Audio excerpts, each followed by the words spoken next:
En lep dober večer. Danes je gospa Vanda zbolela, tako da sem pol jaz zaprošen, da vas pozdravim in naredim lih kratek uvod.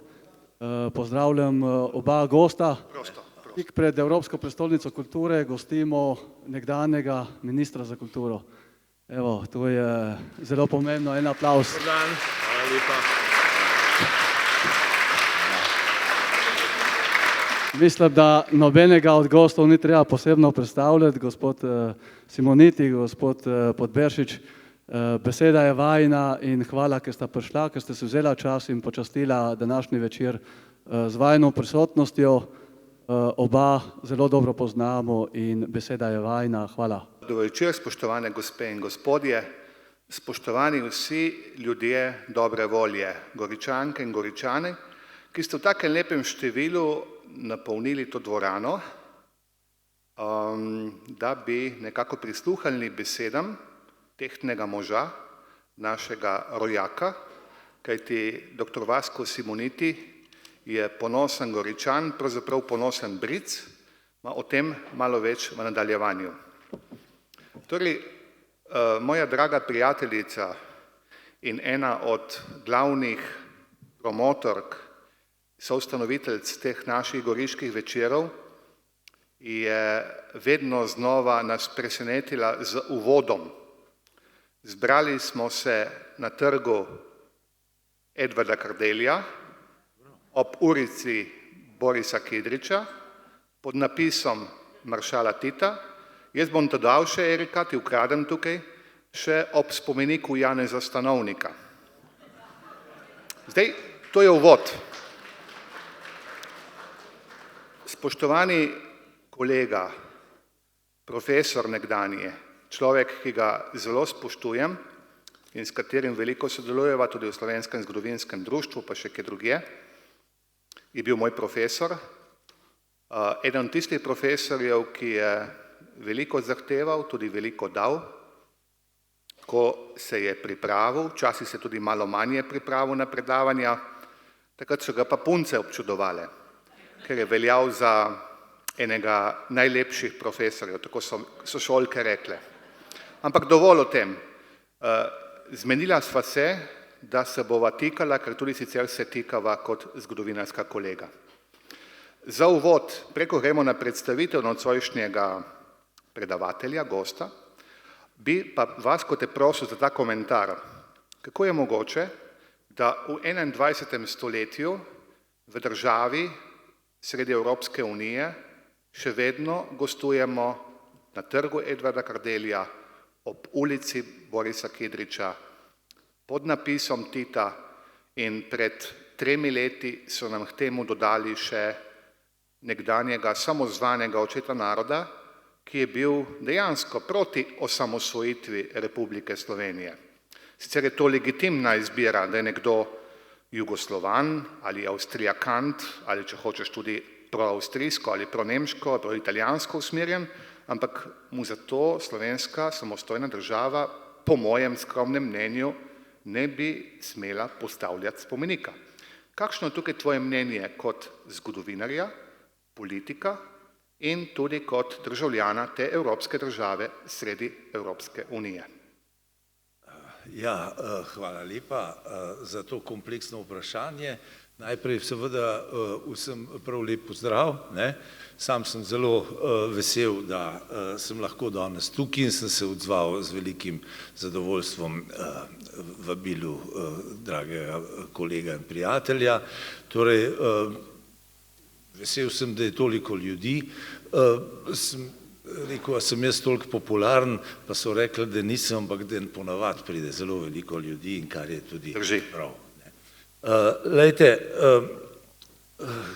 zakaj je temu tako pri nas, da imamo še neke simbolne znake, ki nas utesnjujejo na eni strani in na drugi strani pa dajejo nekaterim pa tudi velik polet. Torej, ta odgovor je bil že mnogokrat pojasnen v tem smislu, da enostavno preloma, torej z nekim družbeno-političnim sistemom. Leta 1990 smo ta prelom očitno doživljali ali pa so doživljali nekateri z velikim premislekom, z velikim vedenjem, kaj se lahko zgodi in kako bojo stvari peljali, ker so bili tisočkrat bolj izkušeni kot tisti, ki so novo državo pravzaprav postavljali. Glejte, jaz bi na to odgovoril tudi takole, zakaj je temu tako ali pa kako naravno je, da je temu tako, naravno v navednicah. Glejte, v Ljubljani, če hočete, imamo dva spomenika, pomembna, velika spomenika. Torej, največja v Sloveniji sta. Eden je spomenik revoluciji, drug je spomenik spravi oziroma vsem žrtvam vojn. In kaj pripovedujejo ideali teh spomenikov? Ideali teh spomenikov pripovedujejo, namreč sam sem, kako bi rekel, prepričan, da so spomeniki niso kar tako in vedno pripovedujejo mimoidočim, vedno imajo nek namen. Torej, Nova Gorica je milijon spomenikov imajo, med njimi tudi spomenik mojemu očetu, dobro, bomo kaj rekli, ampak torej, dva spomenika sta. En je spomenik revoluciji, en spomenik vsem žrtvam. Spomenika, ki sta v popolnem nasprotju po svojem sporočilu. Kaj ideal revolucije je, da jo uresničiš lahko samo z nasiljem. Revolucija se nikoli ne konča, vedno rabi sovražnika in vedno pelje seveda z nasiljem naprej pod krinko boljšega sveta. Drug spomenik vsem žrtvam druge svetovne vojne in seveda vsem žrtvam tudi po vojnem, imenovan tudi spomenik spravi, je pa ideal, ki nas nagovarja, da lahko dosežemo spravo samo v miru. In torej imamo na eni strani eno in na drugi strani drugi pol, nasilje in mir. Glejte, in živimo en schizofren čas, ki se vleče še danes, kako bi rekel, naprej in naprej, ker nismo bili sposobni torej postaviti jasne in trdne ločnice med enim, torej nesvobodnim, protidemokratičnim sistemom in drugim demokratičnim, torej svobodno, tako imenovano svobodno demokracijo, ki omogoča, da ljudje lahko svobodno govorijo, da imajo privatno lastnino, da je lahko svojo veroizpoved seveda javno manifestirajo in predvsem, da so varni. Varni, torej, da imamo pravno državo. Glejte, nisem prepričan, da imamo torej prav slednje ali pa da je treba biti cel čas pozoren in, kako bi rekel, v nekem stanju, neke pripravljenosti, ker te grožnje še vedno obstajajo. Če nismo bili sposobni v centru mesta odstraniti spomenik revolucije, pa ne zato, da se to odstrani, pa zdaj bomo pa nehali, ampak da na simbolni ravni ne nagovarja ljudi k nasilju v resnici. Torej, imamo tudi trg Edvarda Kardelja in napis, kako bi rekel, Tito in tako naprej. Glejte, zdaj imate možnost drugo leto, že prvega, mislim, da se začne že, ne vem, 8. februarja ali kaj, dve Gorici, upam, če bo moč, da bojo tisti, ki so za to zmogli, pravzaprav pa saj nekaj na simbolni ravni naredili, da se te stvari presežejo. Zaenkrat niso presežene in stvar je taka, da se 34 let pravzaprav kaj trudimo?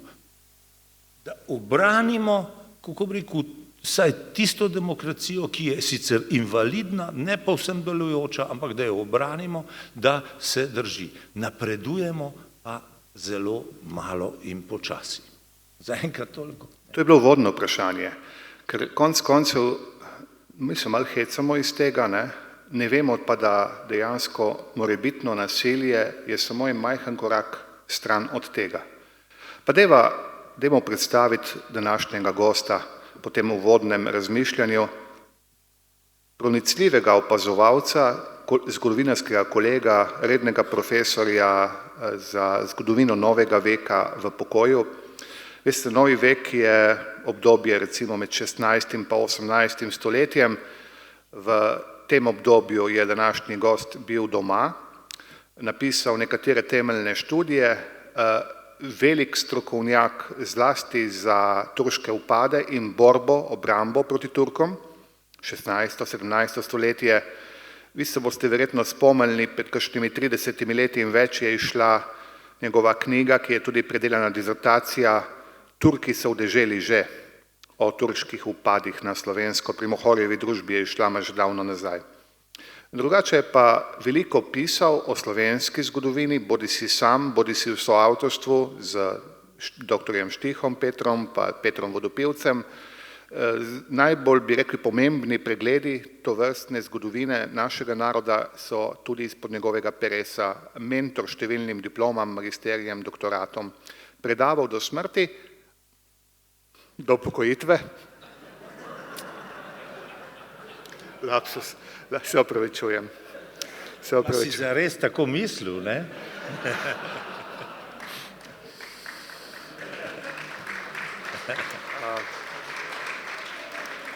Se zgodi.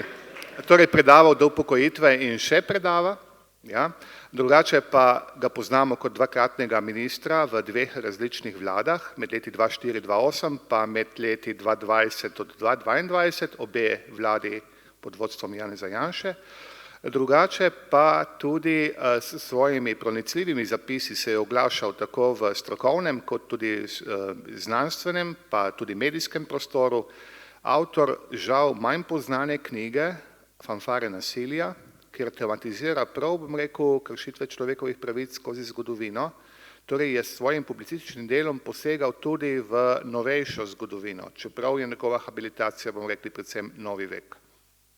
Poznamo ga, kot smo rekli, kot iskrivega sogovornika, ki upošteva mnenje drugih, ki ga zna tudi argumentirano zavrniti, mestoma tudi ostro, ki je, bi rekel, tudi primorsko vihral v tem pozitivnem smislu besede. Verjetno večina med vami ve, da njegov oče Rado Simoniti je bil priznani skladatelj, zborovodja, nagrajen tudi, nekateri rečejo partizanski skladatelj, ki izhaja po rodu iz Fojane v Brdih, kjer je Vasko si uredil očetovo hišo, mislim, da skupaj s sestro imaš, ne? Ne, kar sam, ja. Kar sam, ki je nekakšen vikend in je rekel, da bi rad v Brdih več preživel časa, kot ga preživi. Torej mu je lepo med nami. Eno tako uvodno vprašanje. Simoniti zveni zelo italijansko oziroma furlansko, recimo romansko. Odkot pravzaprav prihajajo Simoniti? Kdo so Simoniti, ki živijo v Brdih, iz katerih izhaja tvoj rod? Ja, to so Furlani, ne, iz Furlanije izvirajo, blizu, torej Čedada, tam je Šankvarco, Šentjur, ne, se reče Šankvarco, ko sem bil prvič na pokopališču, tam imajo dve pokopališči, eno staro in eno novo, v Šentjurju, no, po slovensko, ne, in je bilo torej kar zaprepaščujoče. Zakaj? Ko sem prišel na pokopališče, torej zlasti novo, staro je že zapuščeno, se ne vidi, niti ne more prebrati vseh napisov, ampak na novem, recimo, so tudi prenešeni seveda stari nekateri kamni, nekateri pa tudi napisi, kako bi rekel, pokojnih in so, če človek pride noter, pogleda na levo, desno in tako naprej in so bili sami Simoniti. Poslušajte, in vam grejo kar kocine po konci, da je toliko na kupu Simonitijev. Skratka, Simoniti so v tem in v 18. stoletju so, v začetku 18. stoletja so, to je bila pod Beneško republiko je bilo, in potem pridejo pa v Goriška Brda, to je bilo pa na avstrijski strani. Ne? Na avstrijski strani pride prvi Simoniti, tam okoli 1750, ne? se pol nastane tisti prelom za škofijo tudi in tako naprej. No, pride tam okoli sredi 18. stoletja v Gorička Brda in za njim pripelje še svojega brata, ki je bil pa duhovnik in od tam naprej gre potem ta rod Simonitijev. Zanimivo pa je, torej da moj praded je bil Peter Simoniti, jaz imam tak rodovnik od leta 1630 približno narejen. Torej, in moj praded bil je Peter in v hiši v Goričkih Brdih se je rekel pri Perinovih, torej pri Petru, torej je bil človek, ki ni znal slovensko. Je znal samo, torej furlansko, verjetno tudi italijansko, seveda, je znal furlansko, medtem ko moj nono, torej, ki sem ga pa se ga še spomnim, sicer ampak sem bil otrok, je bil pa eden od takih slovenskih buditeljev narodnih, imel je mnogo zborov, torej odlično je orglov, imel je tudi ene šole orglarske in tako naprej, imel je celo vrsto zborov, to je neki slovenski jez je bil in tako naprej in je bil pa 100% Slovenec, bi človek rekel, in nekak branik. No, ampak potem moji sorodniki od očeta so večinoma ostali v Italiji, ker je bilo to, moj oče je šel pa kot 10-leten otrok, bi človek rekel, leta 24 v Slovenijo, kot dijak, kot otrok v Marjanišče, to je bilo škofijsko internat, in je v Ljubljani in je potem tudi v Ljubljani ostal. Ni se vrnil, že zaradi fašizma in ne vem kaj, se ni vrnil nazaj. Mislim, da je dobil tudi potem jugoslovansko državljanstvo in ko pridejo Italijani med drugo svetovno vojno, so ga pustili pri miru. Pustili so ga pa pri miru tudi zaradi tega, ker je z italijansko vojsko prišel prijatelj od njegovega brata in ga je prepoznal. In je potem ostal v Ljubljani, pa je šel pa v partizane in tako naprej in je pač hodil. Potem oče je bil v partizanih na jugu, torej na Hrvaškem, na otoku Vis, v Bariju in tako naprej. In potem je tudi bil tak propagandni, v propagandni mašineriji, bil je član propagandnega oddela vrhovnega štaba jugoslovanske vojske in pa je bil poslan po Evropi in tako naprej, teater z velikim zborom, torej ne nekim Srečko Kosovel zbor, ki je bil relativno znan zbor. No, in ti Simoniti so torej iz Furlanije prišli na Krajinsko ali pa na Primorsko v Avstrijo in odtod so potem ostali v tem prostoru. Deva za moment ostati pri tvojem očetu Radu Simonitiju. Poznamo ga tudi kot avtorja priredbe neuradne, kot nekateri pravijo, primorske himne, Stara Primorska. Moje vprašanje je naslednje. V nekaterih medijih pa delu javnosti smo zasledili ali je bilo zaslediti, da je sin Vasko Simoniti prodana duša, ki je izneveril se liku in delu svojega očeta, priznanega, kot si že sam povedal, partizanskega skladatelja, zborovodje, ustanovitelja predhodnika današnjega zbora Srečko Kosovel v Ajdovščini in tako naprej. Torej, kakšen imaš ti odnos, ne toliko osebni do tvojega očeta, tudi o tem si že pisal, ampak bi me zanimalo bolj do njegovega dela. V širši kontekst, če ga postavlja tudi odnos do partizanskega gibanja, če hočeš. Ja, lejte, nobenih problemov nimam. Najprej,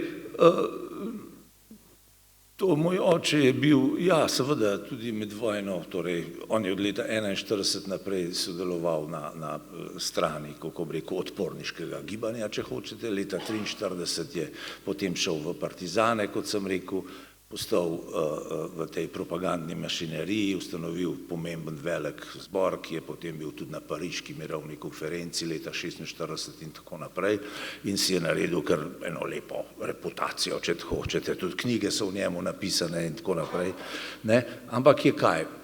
Lejte, rekel si Stara Primorska, torej jaz se dobro spomnim, kdaj je ta pesem nastala, torej, in kako je nastala. In mogoče je dobro, da povem, ker ljudje ne vedo. Torej, moj oče je dobil naročilo Goriške občine tukaj, da naj napiše eno pesem, torej slavnostno pesem za Primorsko o 25-letnici, torej staje Primorske, recimo. In tudi, ko rekel, to se je poklapljalo do določene mere, dobro, 47. leta je bila Nova Gorica, ampak se je poklapljalo z 20-letnico Nove Gorice. Leta 1968 je moj oče to pesem napisal, torej v mesecu marcu, in mislim, da ima datum celo 17. marec 1968, ker sem bil skrbnik. Ostala mi je dediščina od svojega očeta, ki sem jo dal seveda pred letom dni urejeno v Narodno univerzitetno knjižnico, no in med njimi tudi ta partitura ostala Primorska in zgodba je sledeča, torej po naročilu je to pesem napisal, ampak poglejte, napisal je besedilo Lev Svetek Zorin. Torej, ne vem, če veste, to je bil mlad pravnik, izredno, kako bi rekel, talentiran, goreč mlad pravnik, ki je v Partizanih leta 1944 nekje na Nanosu, ki je napisal ta tekst in moj oče ga je vzel, da ga bo uglasbil. Ampak drugi del, en refren, je priredil in vzel od Frana Venturinija. Bazovica. Glejte. Lev Svetek Zorin je bil partizan in zelo zagnan pravnik. Leta 1946 je bil docent na pravni fakulteti in je bil zelo goreč nekako. In se nekako ni tudi najboljše držal v primeru z Borisom Furlanom. To je ena emenitna oseba, ki so jo potem po vojni praktično uničili, obsodili na smrt skoraj. Drugače, če smem, tržaški Slovenec. Tržaški Slovenec. Liberalc po prepričanju. Liberalc in je bil na procesu, na Godetovem procesu po vojni obsojen na smrt. In Lev Svetek Zorin leta 1946 pride na univerzo, torej pravno fakulteto, postane docent, kjer je profesor tudi Boris Furlan. In on je bil, proti Borisu Furlanu so začeli akcijo, da ga je treba izločiti in je bil tudi do določene mere s svojo ognjevitostjo Lev Svetek Zorin, torej udeležen pri tej, kako bi rekel, nekako izrivanju Borisa Furlana, ki ga je dosegla potem strašna usoda. Ampak poglejte, kaj se je zgodilo. Ta gorečnost Leva Svetka Zorina je leta 1949 zadela tako, da je šel na Goli otok. In je bil na Golem otoku eno leto. In moj oče vzame njegovo pesem in reče, jo bom naredil, ker je poznal Levček, so mu rekli, Leva Sveta Zorina. On je prišel leta 50-51, se mi zdi, ven iz Golega otoka in potem so ga odstranili na Zavod za pokojninsko varstvo v neko marginalno osebo, ampak vendarle, potem je delal svoje, ampak je bil umaknjen popolnoma. On vzame to pesem in reče, jo bom uglasbil. In na drugi strani vzame, torej Venturinijev drugi del, ta refren, ki je dosti pompozen, v redu, prirejen je, da je še bolj pompozen ga je naredil. Ampak vzame od Venturinija. Venturini umre leta 52, se mi zdi, ne vem točno, ampak mislim, da je. Ampak on ni bil v polju razvida nove oblasti. In moj oče vzame dva človeka, ki nista bila, kako bi rekel, ljuba režimu, da tako rečem. In napiše pesem. In jo napiše torej leta 68, marca meseca, in gre k Lidiji Šentjurc. Lidija Šentjurc je bila ena najpomembnejših oseb Zveze komunistov in odgovorna tudi za kulturo. In ji pove, Lidija, to pa to sem naredil, bla, bla, in tako naprej, in ona reče, v redu. Ampak dali so kljukco, da to gre. Ampak vzel je pa namenoma te dva človeka, da jih je pravzaprav do določene mere vzpostavil. Smo tudi prišli v kontekst, seveda, ker so čist v redu. Ampak to je bila usoda te pesmi. In nikoli ne boste slišali o Levu Svetku Zorinu, da je bil na Golem otoku. Razumete? Ali pa da je Venturini, da ga ni oblast marala, recimo, ki umre tudi 52. leta. To je ta usoda tega. Moj oče je bil partizan in zvest je ostal partizanščini. Zvest je ostal do konca, to moram reči, nimam nobenih, kako bi rekel, zadev. Ampak poslušajte, jaz od njega nikoli v življenju, pa sem se od začetka, generacijski konflikt, se ne razumeš z očetom, ampak potem, ko sem pa odrasel, tam leta 70 in tako naprej, sva bila dosti skupaj in dosti sva se pogovarjala in tako naprej, do njegove smrti. In torej jaz od mojega očeta nikoli nisem slišal, da bi rekel eno besedo o domobrancih, grdo ali karkoli. Nikoli nisem slišal, da bi o duhovnikih ali cerkvi govoril, pa ni hodil v cerkvu, je bil ateist. Nikoli ga nisem slišal. Razumete? Nikoli ni govoril o teh stvareh, ki nas futrajo zdaj in bombardirajo in ne vem kaj. Bil je zvest, ampak verjetno je razumel, kako se neka stvar razkolje, uredi in ne vem kaj. Šel pa je v partizanščino, bi človek rekel, in sodeloval kot primorc, kot človek, ki je bil zaveden, bi človek rekel, primorc in je vedel, kaj se s Primorsko dogaja in tako naprej, ker se tudi do konca vojne praktično on ni nikoli vrnil ali pa šel na obisk v Goriška Brda, ker bi ga zaprli, ker bi ga v vojsko vzeli. Razumete, je bil dezerter neke vrste. No to je bila ta zgodba, ampak nikoli ni govoril o nasprotni strani, da tako rečem, recimo žal besede. Nikoli ga nisem slišal. In tudi vzgojeni nismo bili nikoli doma v tem duhu. Nismo pomaknili v sodobnost, pustiva to zgodovinsko, omenil si drugo stran, pa peva mi da pogledati na drugo stran in bi te tukaj izzval z eno tvojo ponarodelo izjavo, ki si jo dal par mesecev nazaj, ko si našega rojaka, novogoriškega rojaka, nekateri so ponosni nanj, drugi smo malo manj ponosni nanj, vsekakor je predsednik vlade, ampak si ga označil, da je avtentičen bedak. Zdaj, ta izjava je bila iztrgana iz konteksta in mediji pravzaprav niso ji posvečali širše razprave. Zanima me, na kom pravzaprav bazira ta tvoja težka obsodba? Moje vprašanje je seveda retorično. No, lahko tudi odgovorim. Torej, jaz sem ga omenil prvič kot bedaka, torej že pol leta po njegovem nastopu, leta 23, kdaj so nastopili? 22. In torej, mislim, da že avgusta, septembra sem prvič to rekel, ne vem, v enem intervjuju. Zakaj? Ker je človek pravzaprav govoril same neumnosti. Torej, meni je zelo žal, on je začetka govoril, da če hočete COVID premagati, da se morate, ne vem kaj, jeti na sonce, na morje in za astmo je pa govoril, da je omasicer in da je zdravo s tem, ko je jedel solato. Torej, lejte, jaz ne vem, če je to čist pripravi ta človek. Drugič je pa seveda celo vrsto stvari govoril. Lejte, in zdaj se moram spet vrniti na zgodovino. Označil sem ga pa predvsem zaradi tega, ker je govoril, da je treba počistiti z janšisti in da so fašisti. In zdaj, gledajte, če vi rečete, da je treba počistiti nekoga, ki ima politično prepričanje drugačno od vas, resmo, da je janšizem politično prepričanje, ki ga predstavlja vodja neke stranke velike, ki se imenuje Janez Janša. Lahko bomo o tem tudi kaj govorili, kar delajo norost. Oni uprizarjajo 35 let en in ist politični proces proti eni osebi. Je pa vse si zmešan. To je norost. To je neverjetno. To je tisto, kar se na začetku rekel. Da se trudimo ohraniti invalidno demokracijo. Razumete?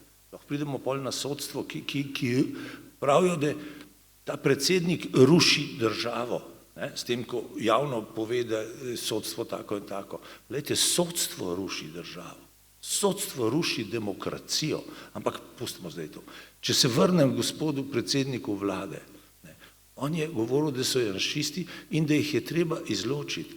Torej govori, da člane politične stranke, ki spoštuje neke pravile v svobodni demokratični družbi, da je treba izločiti. To je tako, kot če bi rekli, da je treba Jude izločiti. Ali pa da je tudi antisemitizem se pojavlja, seveda, tudi žal. Ampak torej on govori nekaj, kar je protidemokratično, kar je nedemokratično.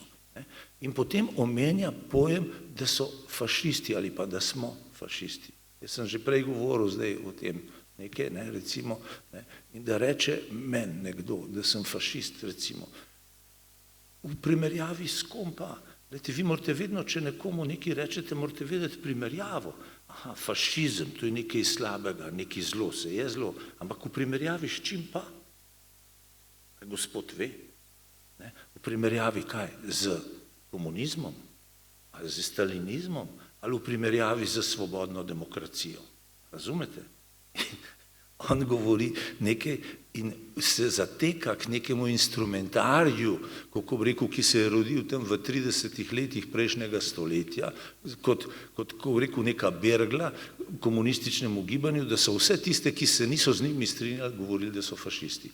In danes uporabljajo isti dialog. Prvič, niso intelektualno napredovali v 70 letih, torej, kako bi rekel, beda od bede, drugič pa uporabljajo pravzaprav izraze, ki so popolnoma neprimerni in lažnivi in nepravi, ker jaz ne opažam nikjer tega fašizma. In zdaj, lejte, če se spomnite tega vašega predsednika vlade, se spomnite, da je govoril tudi o sosednji državi, tlele 100 metrov daleč je meja, ali pa 200, Italija. O Giorgi Meloni in njihovih stranki, da so fašisti. Lejte, potem je šel pa na obisk k njej in kaj se je zgodilo? Gospa se je, taka mečkana gospa je, živa, ka hudič. Lejte, in kako je norca brila iz predsednika vlade. A ste ga videli, kako ga je vrtela po tepihu gor pa dol, pa sem pa kaj, pa takole malo obračala, pa se je smejala, ka hudič. Lejte, povedala mu je, da je bedak. A vam je jasno? Povedala.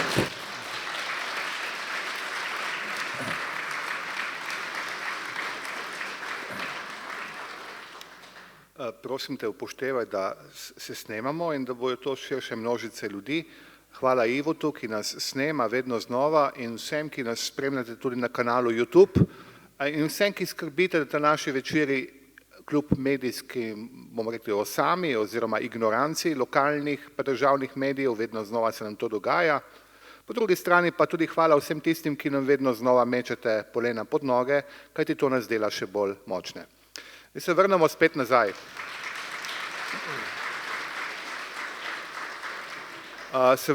nazaj. Vaskota smo predstavili kot kulturnika, predstavili smo ga kot ministra, profesorja, zgodovinarja. Zdaj bom šel pa na tvoje politično področje. Nikoli nisi skrival, za razliko od številnih kolegov in kolegic, ki pravijo, jaz pa nisem politik, jaz pa nisem političarka. Glej, moje vprašanje gre v to smer. Od 2011 smo na Slovenskem priča vedno znova novim obrazom.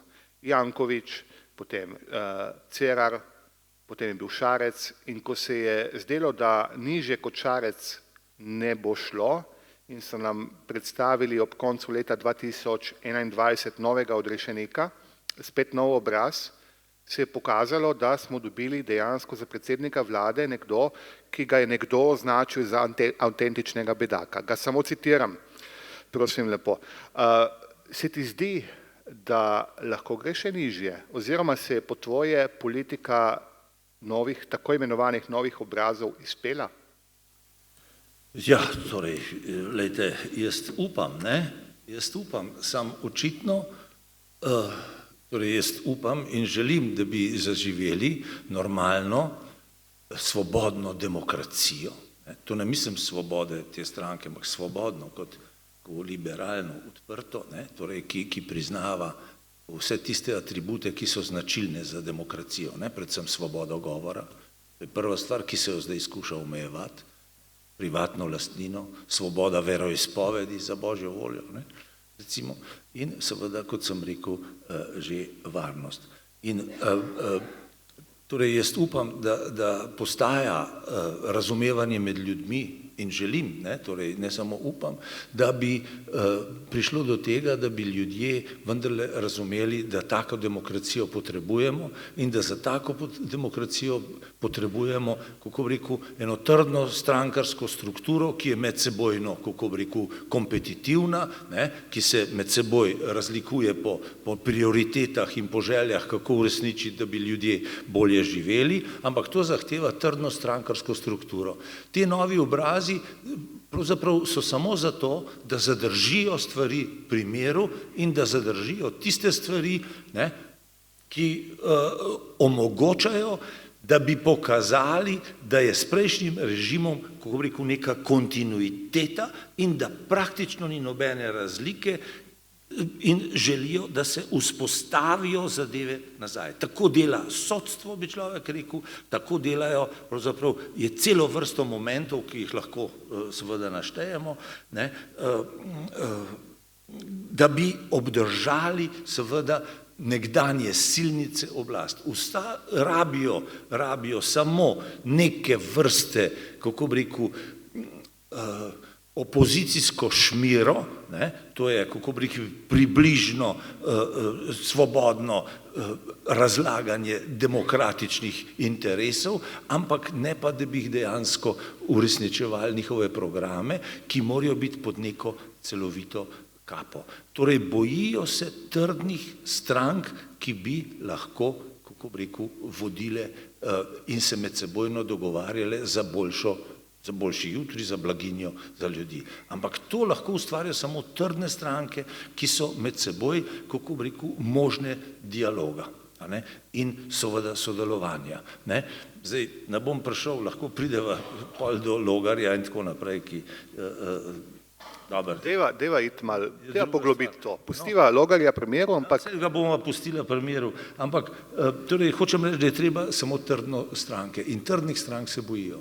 Zdaj pa moram govoriti v prid svoji stranki, jaz sem strankarski človek, sem politično opredeljen, mene je vedno zanimala politična zgodovina, zgodovina je zelo razširjena pahljača, zgodovinskih poetik imate mnogo, razumete, torej različnih, od zgodovine značk, če hočete, do zgodovine, kako bi rekel, znanosti, do socialne, družbene zgodovine, kulturne in tako naprej. Mene je zanimala politična zgodovina, ki je, kako bi rekel, tak temelj tudi sploh v zgodovinopisju, z različnimi nihanji, ampak ta politična zgodovina ostane mainstream. Zanimalo me je vprašanje, kako bi rekel, neke stvari nastajajo, kako se seveda držijo. In, glejte, mi smo, z prelomom leta 1990 se mi zdi, da je nastal čas, da se postavijo trdne in močne stranke. Ene so bile pravzaprav iz prejšnjega sistema, so še, propadajo in tako naprej in se izmišljujejo nove obrazce, da zadržijo nekdanje stanje. Stranka, ki pač pripadam, ker me politika zanima in mislim, da potrebujemo demokracijo in samo zato mi gre, da je demokracija, da se sliši različne glasove in da je svoboda govora. Stranka dela na tem, da je močna, trdna in široka. V zadnjih letih je celo razvila izredno močen podmladek, mlade, torej celo pahljačo ima ta Slovenska demokratska stranka. Dobro, jaz razumem, da ti ni všeč, ampak vendarle ima celo pahljačo. Ne, daleč od tega.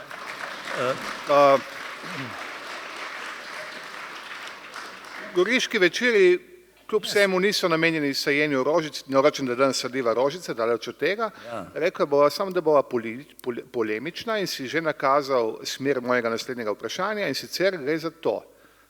Oni delajo tako, oni promovirajo nove obraze. Kaj pa spet retorično vprašanje na tako imenovani naši strani ali če hočeš demokratični strani, zakaj vedno znova pride do polarizacij, osebnih konfliktov, nesodelovanja, zamir? Torej, kje bi se lahko prej nagovorjena tako imenovana ali pa recimo naša demokratična stran oglasila, kaj bi morala izboljšati, da bi recimo dobila eno spodobno večinsko vlado. Poglejva, rekel si, da te zanima politična zgodovina, ne? Se ni treba, bi rekel, iti prav daleč. V 30 letih druga stran, ki ne izhaja iz starih struktur, pravzaprav nikoli ni imela jasne večine. 2004-2008 ste bili odvisni od Desusa. Zadnja vlada je bila pravzaprav manjšinska, v kateri si tudi sam sedel. Torej, kaj je šlo tukaj narobe? Ampak ne spet na onih, na tej strani. Retorično vprašanje. Ja, če je retorično, pa mi ni treba odgovoriti, ampak bom. Poželje. Dobar. Zaradi tega, ker ni prišlo do lustracije, če hočete, ni prišlo do tistega preobrata, kjer bi postavili čistino, bi človek rekel, kjer bi postavili jasen preobrat, kako bi rekel, in obračun s prejšnjim sistemom. Jaz ne grem za to, da bi lovili čarovnice, pa da ne vem, kaj delali, ampak vendarle, da se ve, kaj je nekaj novega v odnosu do prejšnjega sistema, ki je seveda drugačen.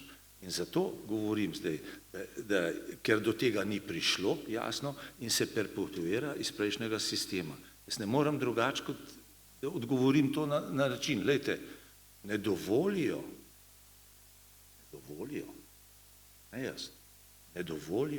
da se pokoplje ljudi izpred 80 let.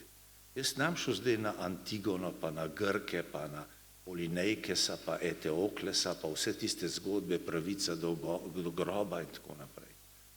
Ga že v zgodovini 2000 let. Ampak me neki z grozljivostjo, prav groza me je, da v 21. stoletju družbena norma ne obstaja med nami vsemi ali pa med vsemi ljudmi, da je normalno, da je treba človeka pokopati. Da je to družbena norma, ne zdaj historično utemeljena, tudi če hočete, ampak družbena norma, da je še vedno od politike odvisno. Pazite, danes je od politike odvisno, da recimo, če jaz umrem, ki nisem iz ta prave opcije in ima nekdo drug oblast v občini, lahko reče, da me ne bo pokopal. Norost, popolna norost. A razumete? Torej, družbena norma je neoglede, kako je človek opredeljen, da je treba pokojne ljudi pokopati.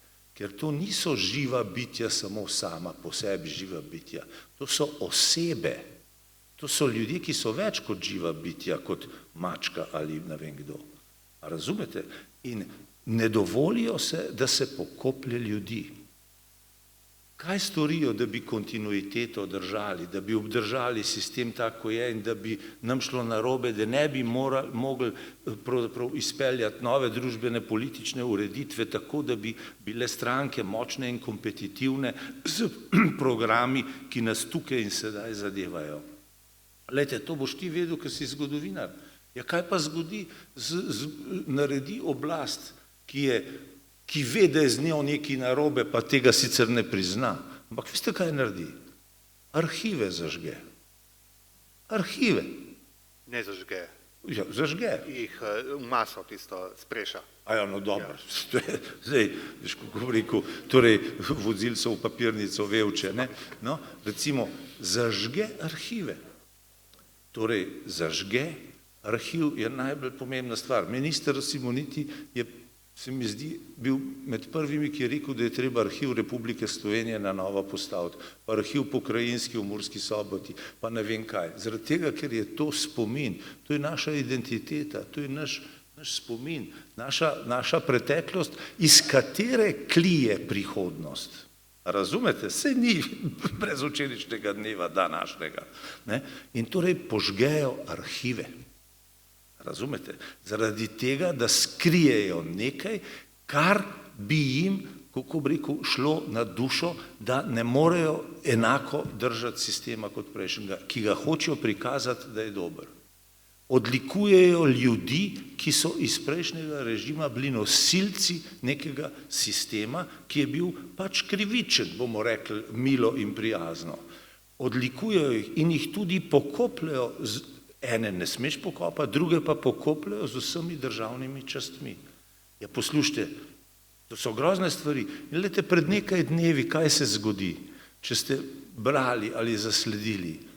Ena mečkana punčka, mlada, v Bruslju, na ambasadi, povabi ljudi, da naj pridejo na proslavo 29. novembra, kako bi rekel, proslavljati praznik bivše Jugoslavije.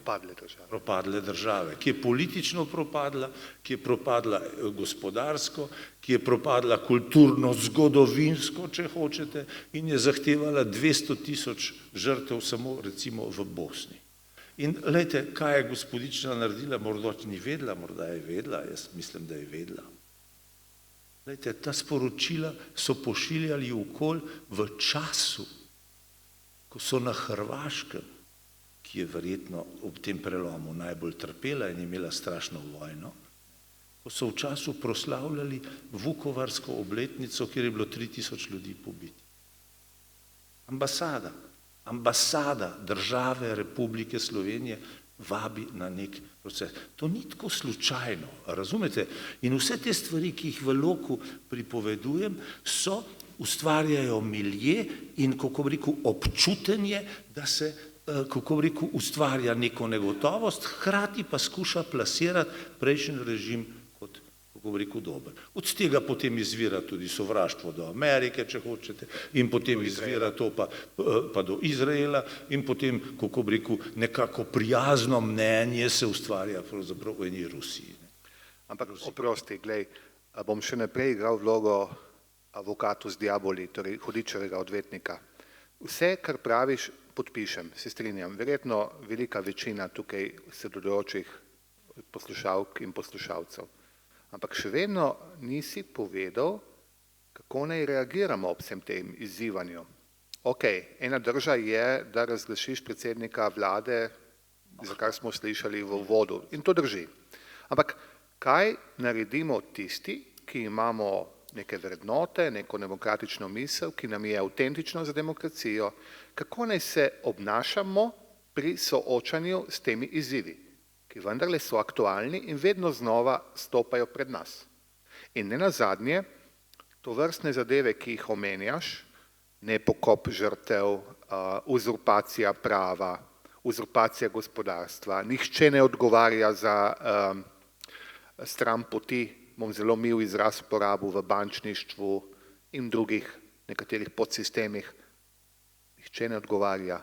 Kako se boriti proti temu? Kje začeti? Kako nagovarjati sodržavljanke in sodržavljane, da se bodo stvari vendarle začele postavljati na pravo mesto? Ja, torej, kako bi rekel, ena stvar je šolstvo, enostavno, ne, torej, kako bi rekel, najprej, ne, če tako, da vzgajaš ljudi, ne v tem, v mržnji do kogarkoli, ampak do, kako bi rekel, neke prave, kako bi rekel, do neke predstavitve različnih družbenih redov in sistemov, kaj so pravični bi človek, ali pa pravičnejši, bomo rekli, ne, pravičnejši od tistih, ki niso nepravičnejši, od tistih, ki jemljajo svobodo in tisti, ki seveda to svobodo dajejo. Ne? Torej, kako se temu, kako to zastaviti? Ne? Ja, zastaviti tako, da se s tem, ko bi rekel, je treba stalno pogovarjati, boriti in vztrajati na tem, da se, kako bi rekel, parlamentarni politični sistem seveda ohranja v najširšem smislu te besede. Zdaj, to je nekakšna floskula, nezadosten odgovor. Mislim, da je treba biti čuječ, da je treba biti državljan, ki ti ni vse eno. Državljan mora biti, kako bi rekel, osveščen. Ne? Torej, mora se zavedati prostora, v katerem živi in seveda, kaj mu prinese. Jaz ne zahtevam od nobenega človeka, da bi se z glavo zaletel v zid, pa da bi se izpostavljal, pa da bi, kako bi rekel, ne? Recimo, da mi kakšni rečejo, rekel, da se izpostavljam ali pa kakšne neprimerne stvari govorim. Morda, jaz ne vem, ne?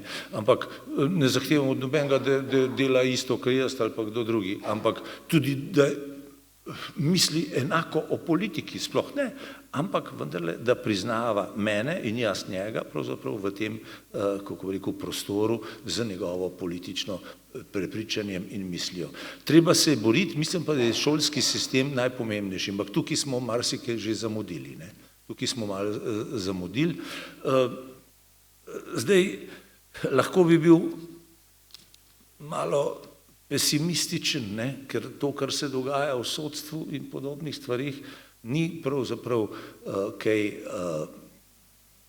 spodbudnega, ne, kar se dogaja v svetu, morda, ne, tudi ni prav spodbudno, ne, ampak vendarle mislim, da je treba vztrajati na, kako bi rekel, teh podlagah, na teh vrednotah, ki so bile tiste, ki so se vzpostavile leta 90, ne nazadnje na plebiscitu, če smo čisto odkriti, ne. Zdaj bomo, ne vem, 23. december je bil plebiscit, ne, leta 90, 26. smo rekli, da je praznik, ne, ko so bili prešteti vsi glasovi, ne, to je dan samostojnosti in enotnosti. Glejte, če se bomo zavedali tega, ne, zdaj, da ne vem, kako proslavljamo, jasno, da ga je treba obeležiti tak praznik in treba biti ponosen na njega, ampak če bi ljudje začeli ponotranjiti, da bi ponotranjili to, da je samo ta pot, bi človek rekel, ki priznava medsebojno različnost in svobodo govora, bo dovolj, da bomo lahko vzpostavili sistem, ki bo funkcioniral. Po mojem mnenju je to. Ampak veš, oba sva zgodovinarja, ne? Nam očitajo pogosto, da gledava v preteklost. Deva napraviti en tukaj preskok, konec koncev smo vpeti v Evropsko unijo. Evropska unija nam je nudila neko varnost na različnih nivojih našega življenja, naše vpetosti, imela je neke vrednote, govorim v pretekliku, ker opažam, da ta proslula Evropa izgublja te vrednote, da je pravzaprav izgubila kompas, politični, socialni, kulturni, pa še kakšen zraven. Bom navedel primer. Zadnja ali aktualna komisija je dobila komisarko za širitev, ki je naš gorelist, ki je bila, ne bom rekel sodelavka, ampak vendarle informantka službe državne varnosti. Torej nedemokratične politične policije v nedemokratičnem političnem sistemu. Šlo je za komunistično tajno policijo, ki je kršila človekove pravice. To lahko rečeva tudi javno, gospa je bila tukaj aktivno vpletena. Upam si trditi, da 10 let nazaj, da ne govorim 20 let nazaj, taka gospa nikoli ne bi prišla zasliševalnega sita v Evropski komisiji. Tukaj je šlo bolj ali manj dokaj neopazno mimo in gospa že veselo paradira po Evropi, pa celo v Kijev je šla pred par dnevi. Ob njenem lastnem izražanju naklonjenosti Rusiji, pa vemo, kakšne avtokratske, da ne rečem še kakšne druge atribute damo aktualni ruski politiki, zlasti njenemu vodji. Torej, kje smo mi, kje je Evropa, ta naša naddružina, nadstavba, izgubila kompas? Ja, torej, tukaj mi spravljaš v seveda določeno zadrego, ne, ker dejansko pritrjujem temu iz tvojega vprašanja, pravzaprav vendarle izhaja z tega, da tudi sam misliš, da določene mere izgublja Evropa kompas. Ne. Torej, tle sem seveda do določene mere razorožen, ne, ampak vendarle lahko bi rekel, da se, torej, upajmo,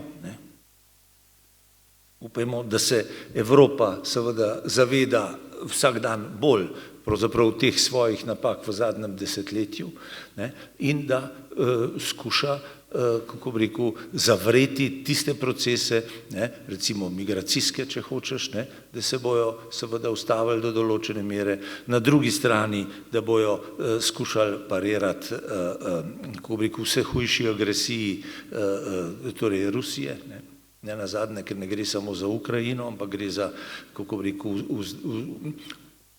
rekel, delanja nekega vzdušja o sprejemljivosti nekega sistema, ki je seveda nam, po mojem mnenju, tuj in je dejansko iz popolnoma drugih geografskih in miselnih pokrajin. Torej, zdaj Evropa, kot vidimo, se do določene mere spreobrača, torej ali pa obrača te napake v zadnjih 10 letih.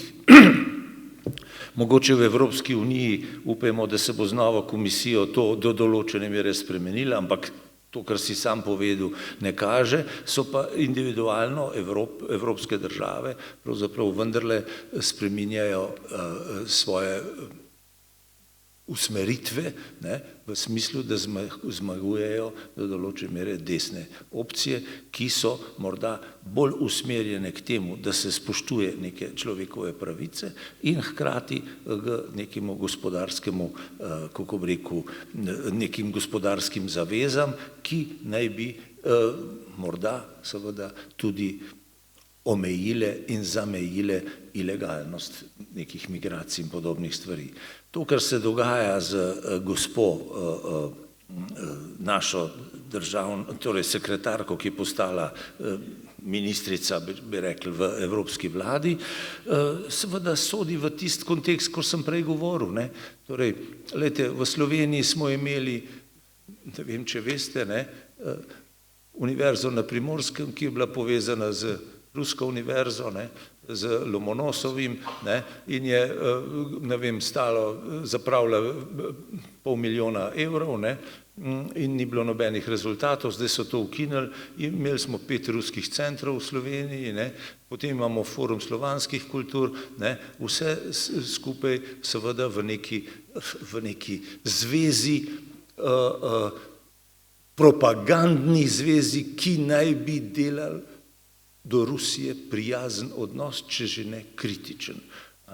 In te stvari so se seveda tako kopičili, da smo imeli celo neke vohune tukaj, ki jih nismo odkrili mi, da ne bi mislili, ampak so jih odkrile tuje obveščevalne službe, ampak te vohuni so se ukvarjali s kulturo, saj napisan so imeli tako.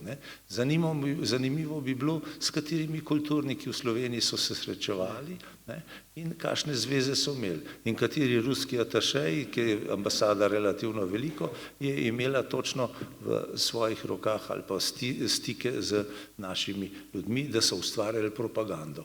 Za deželo, pazite, za deželo, v kateri vsake 2 meseca eden pade iz 5. nadstropja, na en zelo nenavaden način, ker imajo celo vrsto novinarjev zaprtih.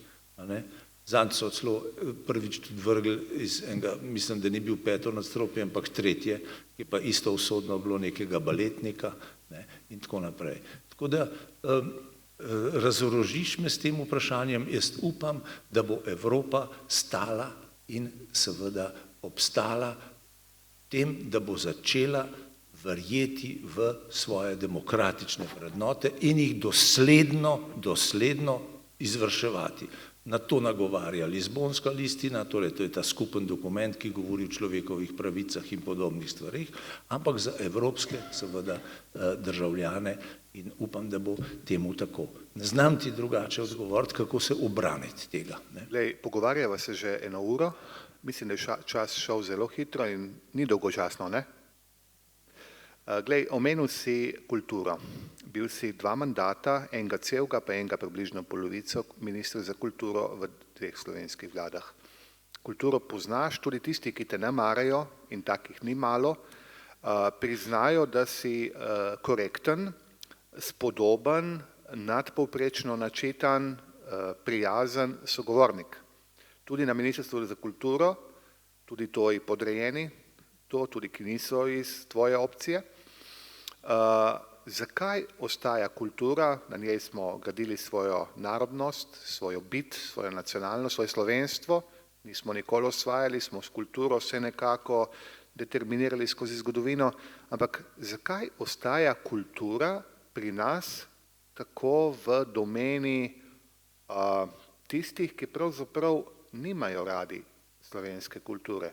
Spomnimo se samo demonstracije pred ministrstvom, ko si bil minister, škropljenja s krvjo, nekih slačenj na ulici in podobnih zadev, da ne gremo naprej naštevati. Torej, zakaj ostaja kultura tako v domeni opcije, ki in konec koncev slovenstvo ni neka intimna izbira? Ja, res je, pred ministrstvom smo imeli krvave mize, obkrvavljene, grozili so za takimi ali drugačnimi stvarmi, ampak gledajte, to so seveda manjše skupine, kot se zdi, ne? Samo glasne pa so in dobile so tudi ustrezno pozornost, ne? Tudi to je treba povedati. Pred ministrstvom so se tudi slačili nekateri v demonstraciji, ampak gledajte, jaz sem rekel, za božjo voljo, slečite se do konca, pa se niso hoteli, ne? Torej, grozno. Ne? Njihov pogum je segel tudi samo do neke manifestacije čudne. Ne? Torej, dobro, lejte, jaz mislim, da je en velik problem v tej socializaciji vsega. Ne? Lejte, prvo dajmo samo takole razčistiti. Ne? Pri nas se hoče ohraniti en sistem, pravzaprav, ki ni funkcioniral. Ne? In govori se nekaj groznega, da je kapitalizem. Ne? Lejte, tudi je, recimo, ampak ne več, ni tako grozen v Evropi. V Evropi imajo delavske pravice v eni Franciji, mogoče celo več kot pri nas. Veste, to je blazno socialna država. Ne? To so, tudi Italijani, mislim, da imajo zelo razvito to. Ne? Torej, privatno lastnino ali pa privatno pobudo, ja, ampak država je pa dolžna, da zagotovi varnost vsem ljudem. In to delajo. Ne? In to tudi jaz mislim, da je tudi prav. Ne? Država mora zagotoviti socialno varnost ljudem, tako naprej, seveda pa v določeni meri in kako. Ampak tistim, ki delajo. Glejte, danes v Republiki Sloveniji celo vrsto podjetij, ki zgubljajo delo. A ni kle v bližini ena tovarna Mahle ali kva? Ne? Ja, ne vem koliko, par 100 ljudi, v Mariboru celo vrsto ljudi, par tisoč ljudi v nekaj dneh ali pa v enem mesecu, dveh smo lahko brali. Jaz za božjo voljo,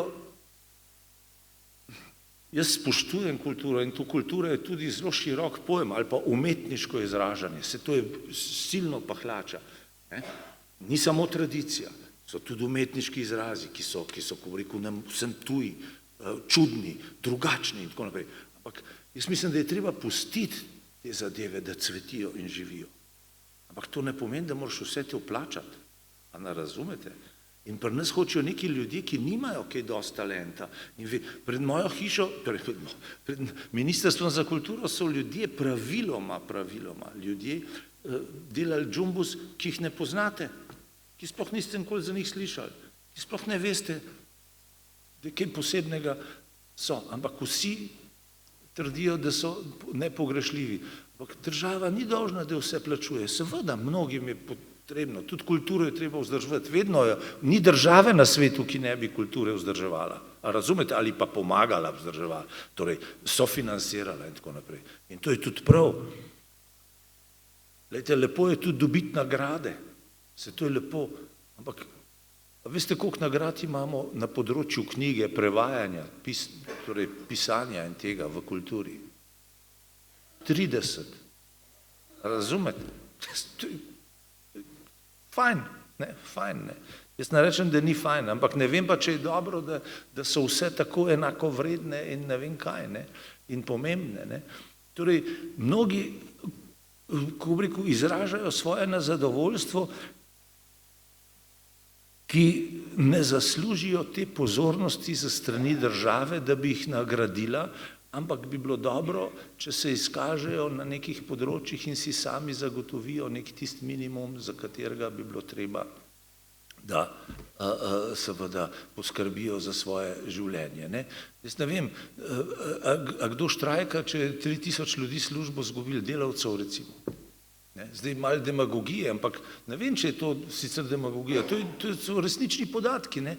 Ja, zdaj, ne vem, 200 ljudi, ki pa pred hišo demonstrira, ker imajo, kako bi rekel, plačane vse socialne prispevke, ker je, ne vem, blazno veliko razpisov, da dobijo neko delo in tako naprej in da hočejo še več. Ne vem, če je to glih prav. Jaz nisem bil temu najbolj naklonjen, človek rekel, sem pa naklonjen, da se kulturo podpira, torej od amaterske, tradicionalne, do, kako bi rekel, tiste hipermoderne, če hočete, najpresežnejše. Glejte, zdaj sta dva Prešernova nagrajenca, bosta dobila nagrado. Lahko se z njimi ne strinjam, ampak če pogledate njuno delo, recimo, to je zdaj ta Dragan Živadinov, recimo, ne, in pa ena Dragica Čadež, kiparka. Če pogledate njuno delo, njuno strast in njihov prepričanje in vero v to, kar delajo, torej in njihov opus, ne, je izredno velik in po mojem mnenju vreden nagrade. In je zelo modernističen, zelo, kako bi rekel, včasih človeku, nekaterim ljudem nedoumljiv. Ampak to so ljudje, ki zaslužijo to. Ne? Ampak, veste, te ljudje niso demonstrirali pred Ministrstvom za kulturo. Razumete, so se tudi kritično izražali, so tudi teater delali in tako naprej. Ne? Ampak, tako je to. Ne? Torej, ljudje, ki so, kako bi rekel, v tem prostoru seveda delali veliko neprijetnosti in bili slišani, so bili slišani zato, ker so jim medijsko dali tisto pozornost, ki jo morda sicer ne bi dobili. Ne? Ampak tiste medije, zdaj pa smo lahko spet pri mediji, pa pri RTV Slovenije in tako naprej, in potem bomo spet prišli na tisto mantro, ki jo skozi govorim, da so nekje, ki želijo, da se stvari ohranijo take, kot so, ne? Nekateri pa želimo, da pa gremo naprej in da spoštujemo seveda medsebojno dialog in, kako bi rekel, da se soočajo različni pogledi in napreduje in zagotavlja blaginjo. In da se zagotavlja seveda tudi gospodarstvu tiste podlage, da bo lahko ustvarjalo, da bo tudi kulturo seveda potem možno bolje financirati. Veš kaj, počasi se bližava koncu, bova dala še poslušalkam in poslušalcem nekaj vprašanja, ampak čisto za konec bi eno vprašanje, ki se mi je zdaj utrnilo, pa je nenavadno, mogoče ga nisi pričakoval, tudi spoštovane gospe in gospodje ga niso. Ti se deklariraš in tako te percepiramo ostali kot klasični liberalec. Spoštljiv do vsakogar, tudi do katoliške cerkve in drugih vir na Slovenskem. Nenazadnje si to dokazal, ko si vrnil cerkvi nazaj na Blejskem otoku in se potem znašel celo pred sodiščem, ne? V preiskavi. Ne, je bil tokrat, jaz sem bil večkrat pred sodišči, mislim, da na policiji, ne, se veste, da delajo neumnosti, ne, torej ene petkrat, šestkrat, ampak v tem primeru, paste, mislim, da gre za to, da so me na Mladini ovadili. Mislim zaradi tega, ampak je sodnica zavrnila, brez da bi mene poklicala. Ampak hoteli so te... Sem pa en mesec ali 2 meseca nazaj, pa zaradi enega umetnika čudnega, ki je pretepal tudi ljudi, ki je po cestah pa grdo obnašal, pa našega tudi rojaka, torej iz Kopra, po cesti nadlegoval, ki je... Zlatkota, ne? Zlatkota, ja. Nočem sploh to imel. Ampak moje vprašanje ne gre v to smer. Moje vprašanje je naslednje. Glej, v času enoumja v 80 letih potem, v zgodnjih 90-ih si je slovenska cerkev pridobila zelo velike simpatije, igrala tudi pomembno vlogo kot cerkev, kot posamezniki v obdobju tako demokratizacije kot osamosvajanja, velike zasluge tudi za priznanje Slovenije. Zdaj me zanima tvoje mnenje kot klasičnega liberalca, človeka, ki ne hodi v cerkev. Kot človeka, ki ne hodi v cerkev. To ni nič pejorativno mišljeno. Zakaj je slovenska cerkev ta ogromen kapital zapravljala, oziroma zapravlja, recimo, da postopek še poteka? Zakaj danes slovenska cerkev je tiho? Zakaj se skoraj ne oglaša? Kje je tisti naboj Komisije za pravičnost in mir, ko je bila pod škofom Stresom še pred 20-30 leti, ko je vendarle sooblikovala našo bit, naš narod, našo politiko? Zdaj me zanima še enkrat tvoje mnenje kot zunanjega opazovalca. Zakaj? Ja, takole bi rekel, omenil si škofa Stresa pa njegov prispevek tega Komisije za pravičnost in mir, ki se je oglašala, no, ob tem je treba omeniti tudi seveda novo revijo, ne, in tako naprej, ki je vse te zadeve. Ja, lejte, ti ljudje so svoje dali, ne, njihov delež je, kako bi rekel, neprecenljiv ali pa izredno vreden pozornosti in priznanja, ne, ampak ti ljudje so tudi malo starejši postali. To je razumljivo. Ne, so postali malo starejši in zaledja, kako bi rekel, pravega ni bilo. Zakaj je zdaj cerkev taka? Jaz zdaj v cerkvene, kako bi rekel, njihove videnja in kot zunanji opazovalec. Ja, kot zunanji opazovalec, torej prvič, jaz imam sebe smatram, seveda, saj sem tudi liberalec, recimo, ampak drugače sebe smatram, da sem socialni konzervativec. Torej, mislim, da je treba biti socialno usmerjen, to, kar sem prej rekel, da je treba, da mora država skrbeti tudi za socialno varnost ljudi, ampak seveda v mejah in tako naprej. Drugače pa konzervativec v tem smislu, da priznavam, torej, kako bi rekel, da vse nastaja, torej, kako bi rekel, v enem časovnem loku in da so vse stvari, kako bi rekel, izredno pomembne, tiste, ki so zaznamovale nas, kako bi rekel, v tem kulturno-umetniškem, duhovnem, presežnem smislu. Ne? In v to nenazadnje sodi, torej kljub temu, da to, kar si govoril o meni v zvezi s cerkvijo, velja, ne? Ampak da bi pa odrekel neke zasluge ali pa neke, da bi odrekel njeno vlogo v družbi recimo in njen pomen, tega pa jaz ne želim in tudi mislim, da ni prav, ker to vlogo seveda ima. Sam sem bil v cerkvi kot minister naklonjen, bi človek rekel, tudi Blejski otok si omenil in pejte ga pogledati, človek, ki to dela, ne, če se zdaj dela prečudovito, ne, če bi videli, kakšno je bilo prej. In lejte, nenazadnje, to je v državi še vedno ostalo, vse to je še vedno v državi. In ni to čisto nič narobe in tisti, ki upravljajo s tem otokom, upravljajo kakovostno, kvalitetno in se zavedajo in priznavajo, ne, ves ta historični lok in pomen cerkve tudi za ta otok. Ne. In to je perfektno, bi človek rekel. Cerkev sama, ja, torej misli, da mora skrbeti za duševni blagor ljudi na način, bi človek rekel, da je umaknjena ali v krog. To je vprašanje, ki je seveda za cerkev. Jaz bi osebno bil vesel, če bi bila bolj angažirana, bolj jasna. Je pa tako, da se boji, po mojem mnenju, tudi zaradi zgodovine, do določene mere, zaradi nekih očitkov, ki stalno padajo v zvezi z odnosom do raznih ekscesov, ne, spolnih, če hočete tudi, ne, in tako naprej. In da se to tako potencira, da se jih seveda prisili v neko umik iz javnosti, ne, ampak da ohranjajo ta prostor v smislu duševne skrbi za ljudi. Ne. Tako to vidim, ne vem pa, če je ta odgovor zadovoljiv. Sam bi bil vesel, če bi bila seveda veliko bolj angažirana, ker mislim, da je sestavni del in nimam, kako bi rekel, do nje negativnega odnosa, takega kot nekateri, ki jih dobro poznam.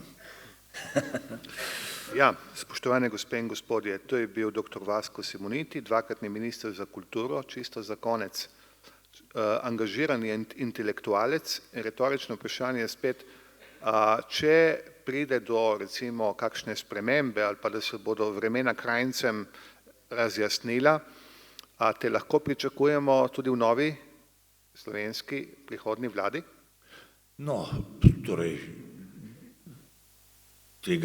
to odvisno ni prvič od mene, ne. Že, ampak če bodo konstelacija zvest taka. To je vedno odvisno od tistega, ki je, kako bi rekel, mandatar. Upam, da bo mandatar tisti, ki mu seveda delajo, po mojem mnenju, veliko krivico in ki je tista tako močna oseba in sama po sebi izjemna in, kako bi rekel, tudi ima vero v to, da je Slovenija kako bi rekel, mora biti demokratična država in samostojna država in ravno zaradi tega, ker je tako močen in ve, kaj so ločnice v zgodovini, pravzaprav se ga skuša demonizirati, odpraviti in izničiti. In s tem se želi izničiti tudi, kako bi rekel, neko demokratično stranko in izničiti se želi seveda tudi demokracijo kot tako. Upam, da ta človek dokazuje svojo moč in svojo vztrajnost in je, torej po mojem mnenju, vreden, kako bi rekel, da bi postal še enkrat mandatar. Upam, da bo to tudi uspelo in da bo uspešno vodil seveda novo slovensko vlado. Proti temu človeku že 35 let delajo noč in dan same, kako bi rekel, politične procese. Kot veste, je bila to Patria 2014, komar se je zaključila, pa še ta ne dokončno in dobro, so že odprli nek 20 let star prostor. Glavna rak rana slovenske stvarnosti je seveda pravosodje.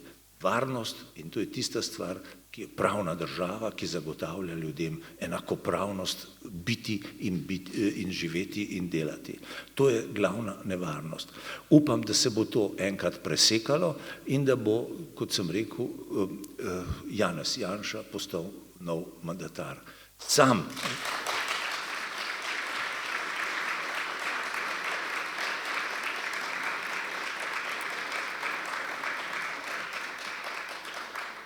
Sam če bom to postal minister, tega ne vem, ampak mislim pa, da so tudi v moji sodelavci, kjer so bili, da so bili nekateri izjemno dobri in predvsem nekatere, zelo dobre in kvalitetne, z velikim znanjem, vedenjem in energijo, ki lahko nadomestijo tudi tako uboštvo, kot je bilo moje. Hvala.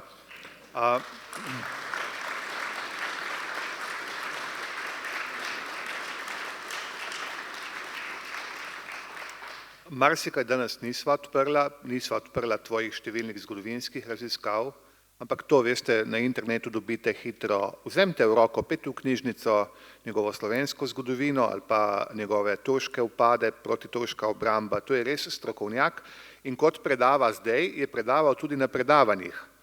Ampak to so bili časi še, ko smo po predavanjih mu še pol ure ali pa še 1 uro, bi rekli Italijani, rompibale, rompiskatole, mu težili, ga spraševali, danes študenti tega ne počnejo več, veste. Da bi profesorja držali za rokav in ga poskušali čim bolj intelektualno izmozgati. Vse, kar je počel s strastjo, mislim, da je tudi danes to dokazal. Dr. Vasko Simoniti, hvala lepa za ta večer. Kar sem rekel prej, mogoče v zanosu ponavljam, upam, da boš predaval do smrti, ker to je tvoje bistvo, to te determinira. Zdaj pa, vzamem vas še 3 vprašanja, ne? Ja, seveda. Evo, če ima kdo vprašanje, evo, čak samo malo, to ne boš dal tja. Dajte glasno pa kratko, da prijel še drugi na vrsto.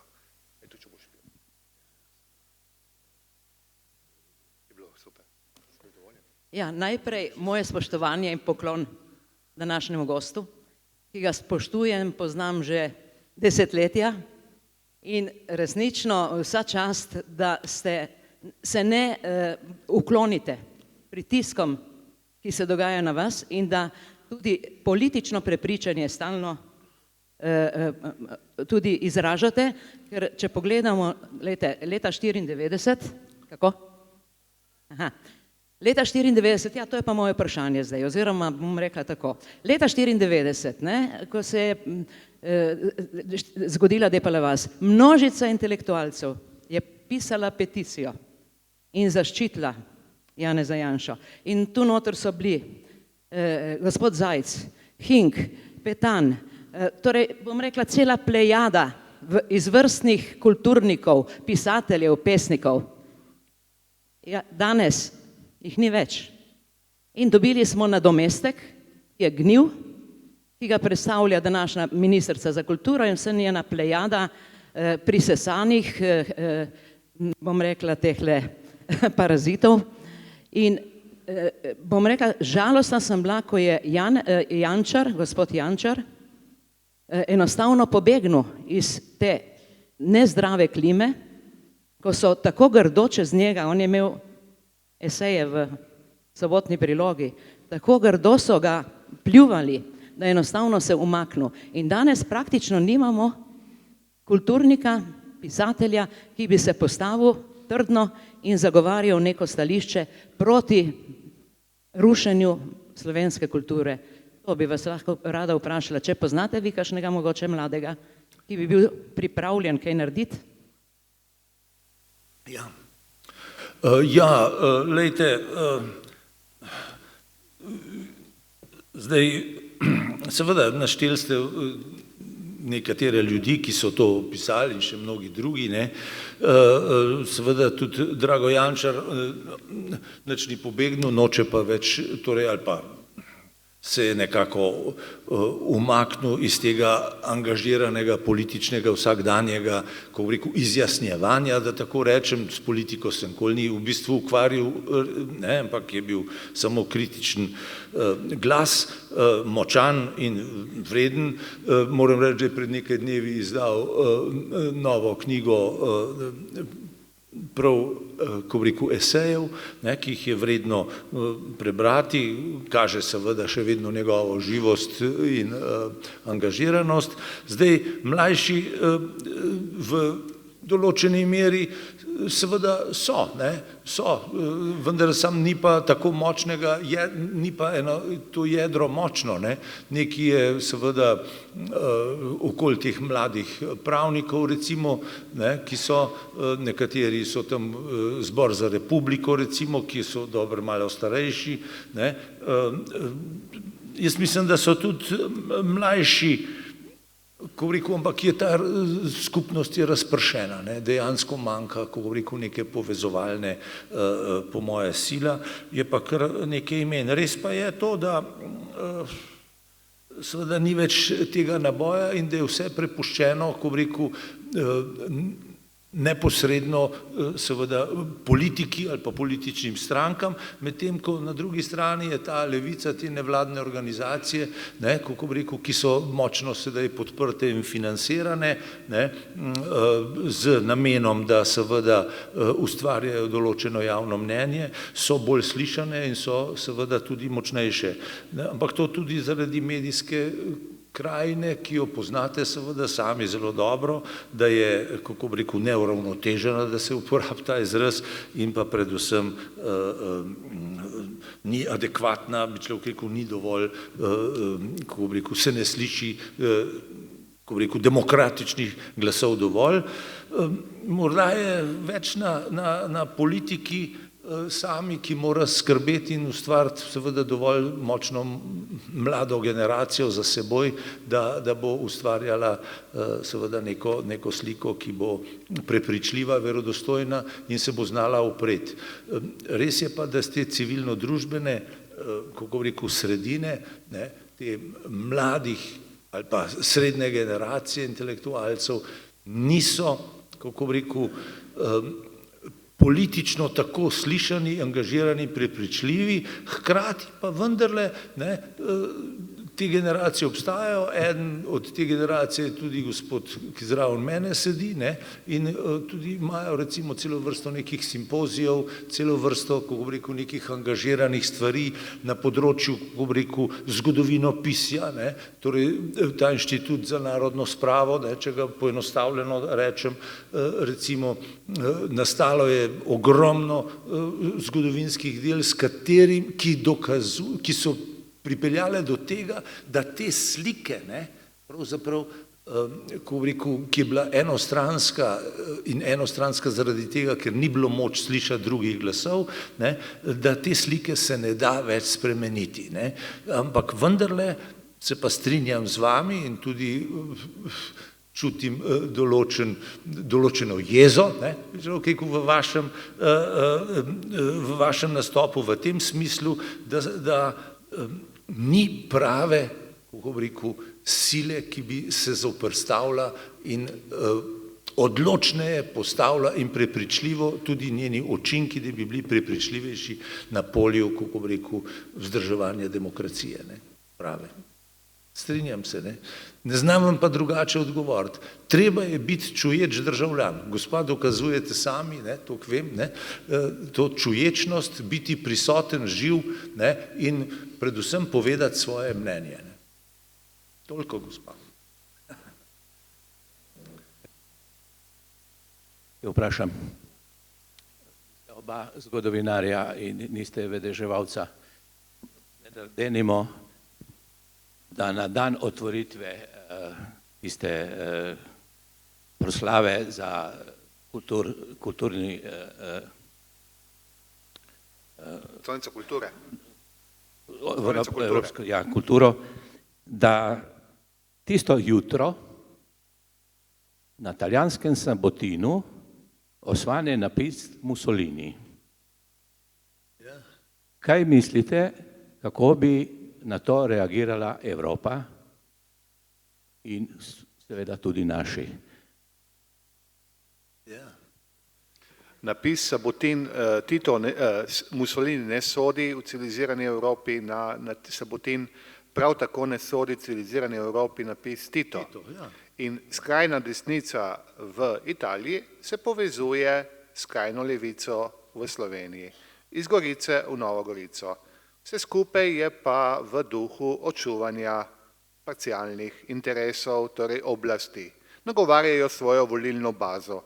Odgovor je zelo preprost, žal je tak.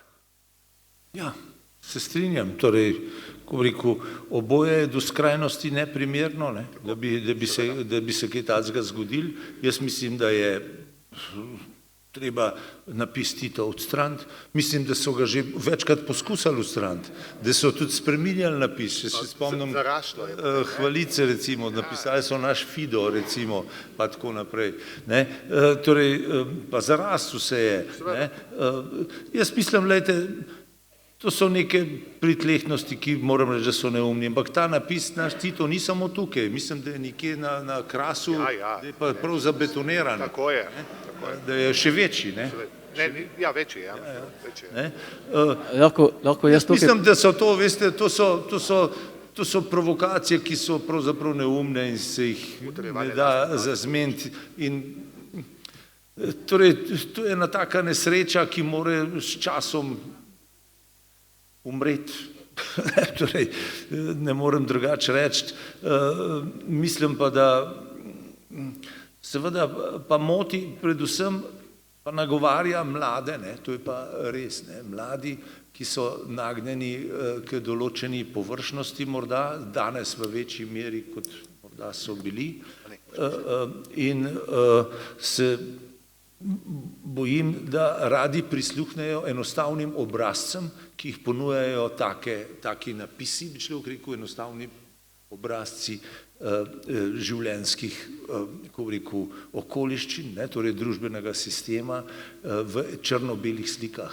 In to je lažje, ne, vse to je lažje, ne, kot pa demokracija je zakomplicirana, demokracija je grozno naporna pravzaprav, ne, ker je milijon interesov različnih ljudi, različnih hotenj in se zdi, da ljudje, da težko to živijo. Glejte, jaz gledam zdaj to nervozo, ki se vzpostavlja v tem času, pa se govori že o vojni, ne, pa tako naprej, pa kako je grozen, pa da vem, da so ljudje strašno revni, pa tako naprej.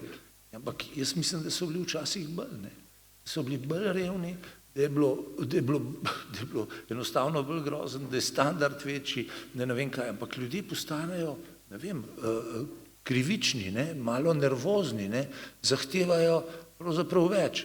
Danes mi je, doma sem se pogovarjal, glih ne vem zakaj, ne, sej Bog ne daj, da bi tako bilo, kot je bilo včasih, sej verjetno starejši se tudi spomnim, ali pa v Goriških brdih jaz se spomnim, ne.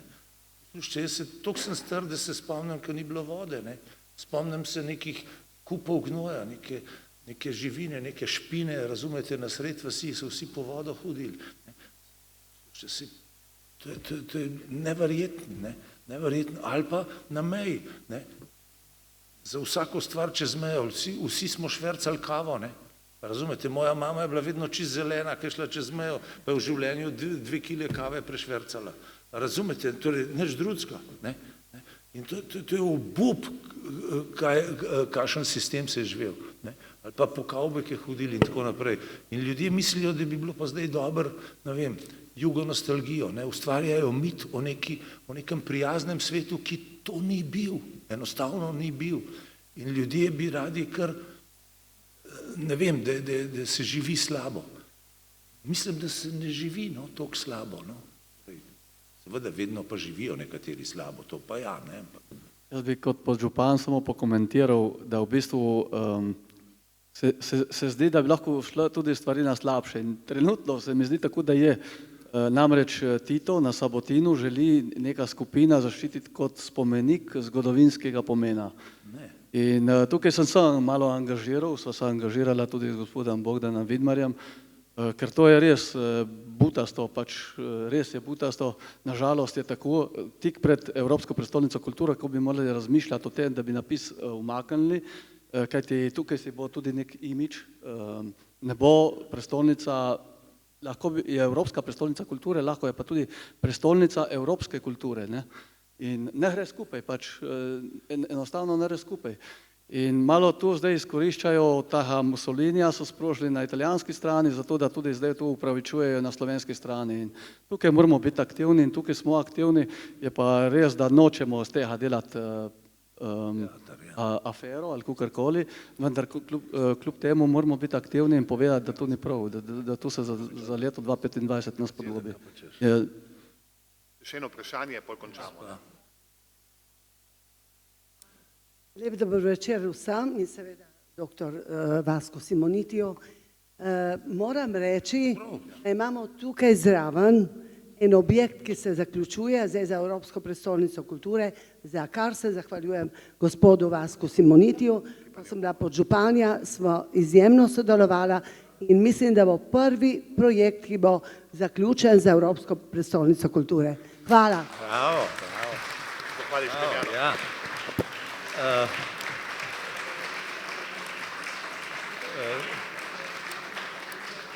Ja, hvala lepa, ne, torej jaz se gospej Pavlica zahvaljujem pravzaprav njej, ne, zdaj moram reči, če ne bi bilo nje, ne bi bilo to, jaz sem že bil naklonjen temu potem, ampak gospa je bila tako neustavljivo, nenehno prisotna, poslušajte, da je bilo, kako bi rekel, da se ni bilo moč izogniti, no, res je pa to, da je imela seveda popolnoma prav in da je bilo treba urediti določene stvari z parcelami in tako naprej, mi smo zahtevali, ne, da gremo, ja, bomo to naredili, ampak morajo biti vse zemljiške, ko bi rekel, podlage narejene, no in potem moram reči, da je gospa kriva, ne, v pozitivnem smislu, da se je to ekspresno seveda urejali in da smo v najkrajšem možnem času prišli do tega, da smo začeli to, ne, in potem smo tudi podpisali pogodbe, dali denar, odprli, ne, in upam, veste, ko ste enkrat na ministrstvu, če vi odprete en projekt, če ga začnete, če podpišete pogodbo, ne, tudi če ga v tvojem mandatu še ne naredijo, se ga mora končati, ne, ker je brez veze, ker je pol preveč škode, ne, in tako naprej, če bi zaustavili. No, in to se je zgodilo in upam, da bo služil namenu in da bo Gorica torej to izrabljala in da bo imela lepe predstave, ne. Ja, dobro. Še nekaj, da povem, postavlja se kamen, da ga mogli postaviti. Kako? Postavlja se temeljni kamen. A ja, to pa ja. To pa je važno, tako da ga drugi niso mogli postavljati in moram reči, da se zahvaljujem tudi v tem primeru tudi Ministrstvu za okolje in prostor, ker so oni nam dali dovoljenje za izgradnjo projekta. Hvala, Damjana. Hvala nocojšnjemu gostu, profesorju dr. Vasku Simonitiju. Upam, da smo s tem večerom, še enim v nizu goriških večerov, potešili vašo vedoželjnost. Hvala, da je prišel iz Ljubljane na naš zahodni rob, nam odstrl del svojih izkušenj bogatih. želim mu veliko zdravja, da se še večkrat srečujeva, želim mu, da bo predaval do smrti. Predvsem pa zdaj po uri in pol, dobri uri in pol zaključujemo današnji večer, se spodobi, da se ustavimo še v neformalnem, če ima kdo še kaj vprašati, kaj dodati spoštovanega gosta, je obljubil, da ne bo tako izbežal v Ljubljano. Tako da v našem tradicionalnem srečanju neformalnem pred dvorano, hvala gospem, ki poskrbijo, da nismo lačni in žejni. Vas pa obenem vabim že na naslednji goriški večer, ki bo že prihodnjo sredo in sicer bo posvečen spominu na našega dragega, dolgoletnega župnika v Novi Gorici, gospoda monsignorja Gašperja Rudolfa. Tisti večer ne bo tukaj, ampak bo pod katedralo oziroma konkatedralo v Novi Gorici in bodo prisotni protagonisti sodelovanja z njim.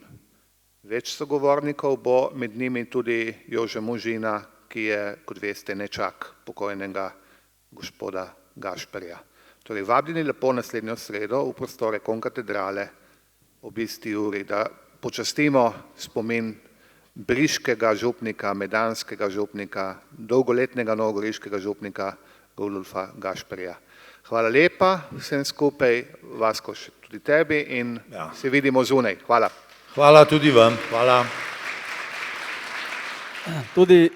Hvala lepa tudi v mojem imenu, da zaključim. Združenje za vrednote slovenske samosvojitve vabi 17. decembra bo organiziran avtobus tudi v Kočevsko Reko, kjer je prvič zadišalo po slovenski vojski, tako da če se želi kdo pridružiti, bo organiziran avtobus.